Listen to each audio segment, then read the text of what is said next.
Week 4 of the Indoor Football League has concluded.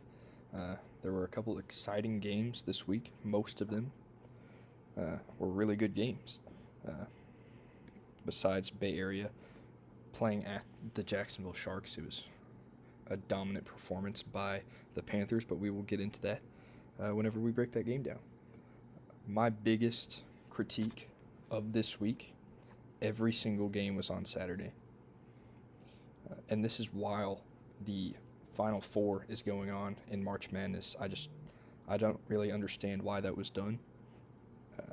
Maybe there's some reason that I'm unaware of, but I personally just think that that's not the smartest idea. And I think that it would have been a lot easier to watch, and a lot more people would have watched it if that's what you're trying to do, trying to grow the league. But regardless, it is not like that next week, and I don't believe it's like that again this season, but I might be wrong. We got the new coaches poll, and the first five are the same as last week. We got a switch right here. The Rattlers going down, they didn't play, and the Wranglers going up after getting a victory. The Barnstormers are now the lowest ranked team, and the Sharks have fallen from their preseason ranking of 7 to now 15th. The Gladiators move up a little bit. The Gunslingers move down, and this area has stayed pretty much the same, except the Sugar Skull is moving up a little bit. In the first game of the week, the Northern Arizona Wranglers went to the San Antonio Gunslingers. Northern Arizona covered a 2.5 point spread. Every single favorite covered the spread this week and won. I went 5-0 in my predictions, but to break down this game, San Antonio has no defense. They allowed 57 points this week. They allowed 69 points last week. They can score, but they're allowing far too many points. Their quarterback, I'll go over to their thing. Their quarterback, Sam Castronova, had another really good week. Last week, he had 8 total touchdowns, 4 in the air, 4 on the ground. This week, he only had 1 on the ground, and he was their main threat in the run game, which is sad because he only had 9 yards rushing, but he had 6 total touchdowns. Another good week for quarterback Sam Castronova. I do not believe that he is the problem on this San Antonio team. It is 100% the defense. They could not get much of a run game at all going, but the receivers really showed up and showed out. Khalil Rashad had 2 receiving touchdowns, 50 yards. Naquan Murray had 79 receiving yards and 3 touchdowns. It was really good by the San Antonio offense. Now the defense really needs to step it up. Kicker T.C. Stevens went 6 for 6 on PATs this week, in a week that a lot of guys were missing field goals. This was not a good kicking week in the IFL. You go to the Wrangler side, Joshua Jones continues to be really good after his showing in game 2 for the Northern Arizona Wranglers. He had 5 touchdowns, 0 interceptions, and 1 rushing touchdown. This week, 3 in the air, 2 on the ground. He has an 8-0 touchdown INT ratio, nearly 100 yards rushing, and 4 rushing touchdowns. This all comes after a first game where he did not do too hot. But Joshua Jones, rookie in the IFL, having a pretty good season so far. Overall, they didn't have much of a run game either, but running back Jared Ware Jr., I believe, was out. He did not get a single touch. His second week in a row, he has not recorded a statistic. The passing game was really good. You had multiple receivers doing really good things. Wide receiver David Elder did take over that running back position and had 34 yards off of 9 carries and a fumble lost.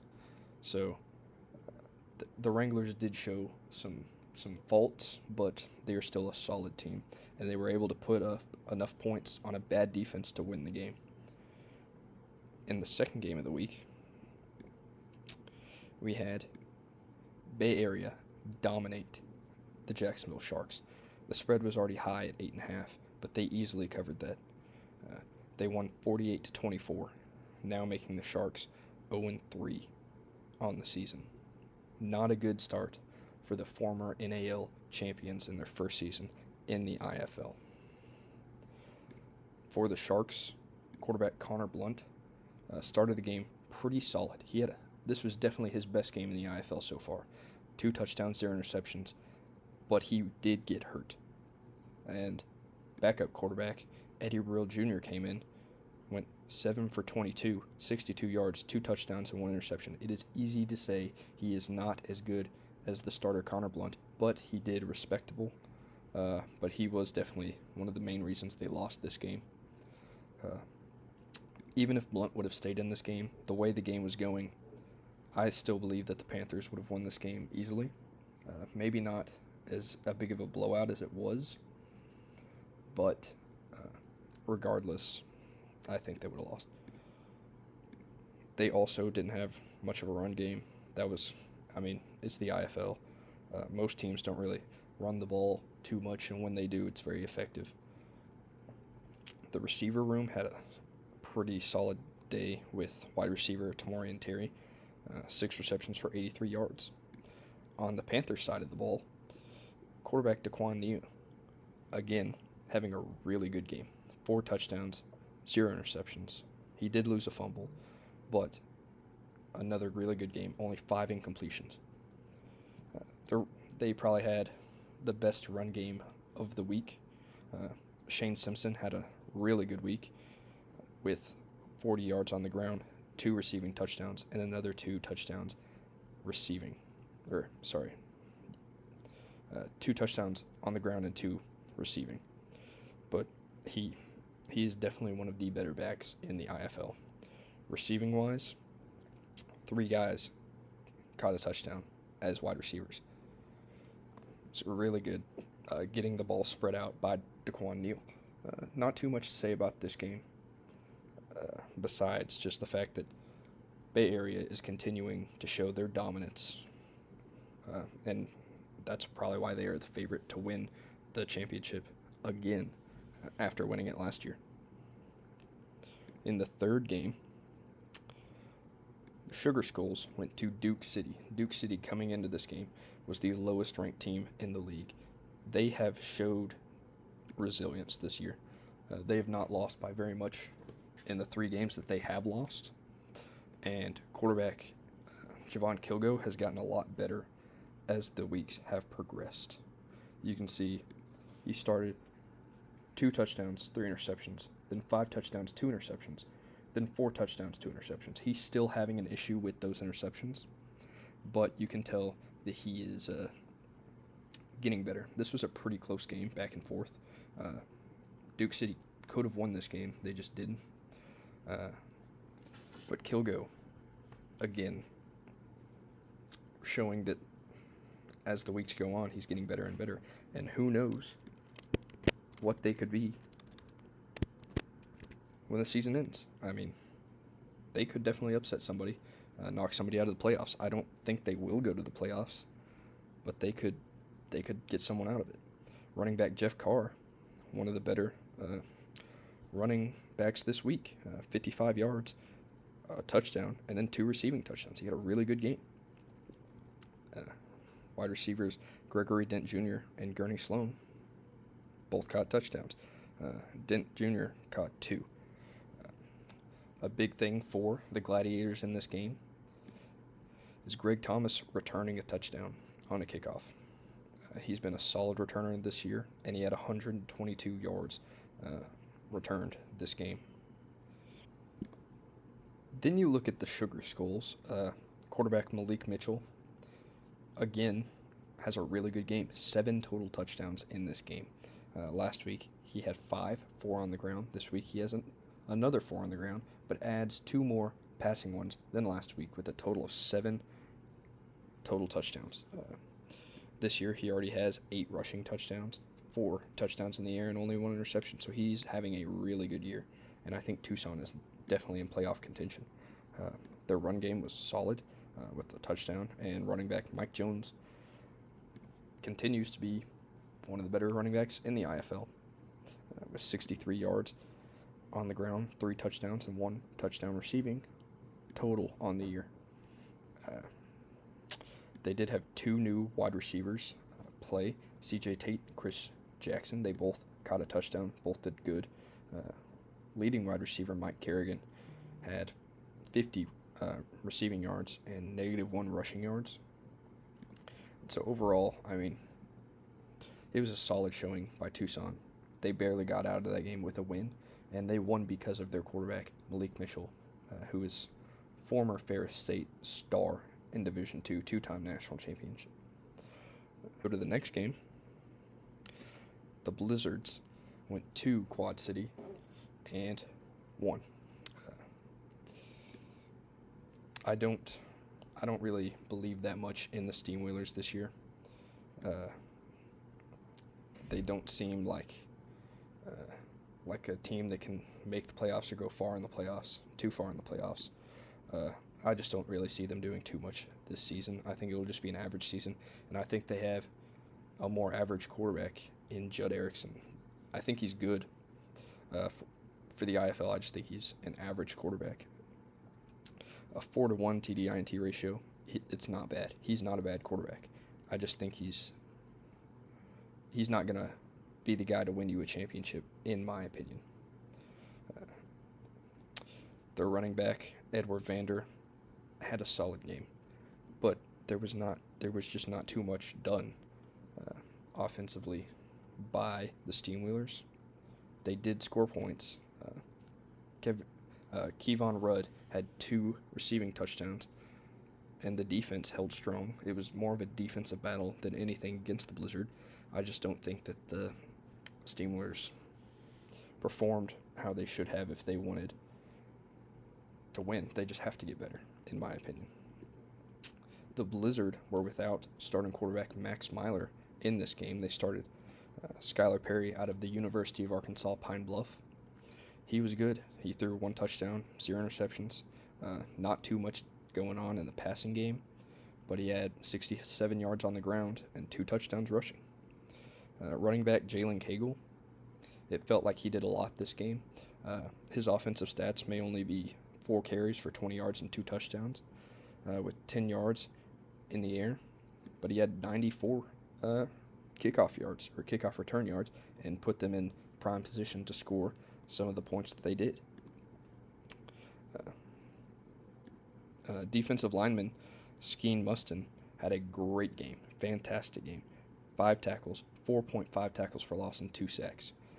He was a big part of this win for the Blizzard. The Blizzard looking more and more like a playoff team as we go on. You look at their opponents that they've played so far. Massachusetts, Iowa, and Quad City. They did lose that Massachusetts game, but it wasn't by much. It was a really close game. They beat Iowa, who's one of the worst teams in the league, and Quad City, who is a solid win. So the Blizzard potentially could go on a run this year, especially if Mailer comes back healthy. In the final game, we had the Iowa Barnstormers going to the Tulsa Oilers. Tulsa and Iowa were both 0-1 going into this game, and Tulsa is the team that comes out with the victory. This was a pretty good defensive battle. Quarterback Daniel Smith didn't have a lot going on in the air. He did have 19 completions, which is pretty good, but only 120 yards in the air and 3 rushing touchdowns, which is really what helped them win this game. He was the biggest threat in the run game. Not a lot going on with the receivers in the air. Defensive back Ramon Morris did have 2 interceptions, which is big for the Oilers. Like I've said, they are one of the better defensive teams in this league. For the Barnstormers, quarterback Darius James Peterson, 3 touchdowns, 3 interceptions in the air. Not great. He didn't do anything on the ground either. He really needs to work on his turnovers, making smarter throws, stuff like that. Their receivers had pretty good game. Williams and Wilson both catching touchdowns and having over 65 yards. One player I would like to talk a little bit more about is defensive back for the Iowa Barnstormers, Jefferson Fritz. Game 1 for the Barnstormers, he had 11 tackles. This week he had 15 with a half tackle for loss, adding up to 26 tackles. This season he leads the IFL, and he has been playing great. He's been a ball hawk, making a ton of tackles, and I just wanted to say a little something about him. So overall, it was a good week in the IFL. You continue to see some themes, like San Antonio's defense allowing a lot of points, but hopefully they can get that fixed, and I do believe that they will next week against Vegas. Now, I believe that they will still probably give up a decent amount of points. I think that they'll probably do that all season, especially this being their first season in the Indoor Football League. I just don't expect a ton from them. I do expect them to not start 0-4 though, and they're already 0-2. And next week, or in 2 weeks, they play Tucson at home, and I think they'll probably lose that game to Malik Mitchell. But you look at this game against Vegas, and I really think they can win it. I think they will come in hungry for a victory. Vegas, they are off a bye, so I could definitely see Vegas winning this game, but they're 2-0. They are ready for a loss. Iowa goes to Massachusetts. I don't think that game's going to be very close. Iowa's one of the lower teams in the IFL, and Massachusetts is arguably the best team. Definitely, in my opinion, probably the most consistent with their play this year. But, I mean, other than Bay Area, probably. Bay Area's had a fantastic season. And that's why I picked Bay Area against Tucson. Tucson's a good team, but Bay Area, the most dominant team so far. I think Arizona is going to get their stuff together this upcoming week against San Diego. I don't think this is going to be an easy win. Nate Davis is a really good quarterback, and the Strike Force have shown that they are a force to be handled this year. But I think Arizona is going to have a get-right week. They're coming off a bye. Snead, I believe, is coming back, and so I think they will win this game. Frisco, they're also coming off of a bye, 2-0. I think they'll make it 3-0. I do not believe in the Steamrollers that much, and so I'm picking the Frisco Fighters. And then in the final game, Tulsa goes to Sioux Falls. This is also going to be a really good game. There's a ton of really good games this week, and it was hard for me to pick a winner in this game. But I did decide on the home team, Sioux Falls. They're 0-2, coming off a bye, at home. They're in a good spot, and that's why I picked them to win. And so that is the video. Thank you for watching, and I will be back next week.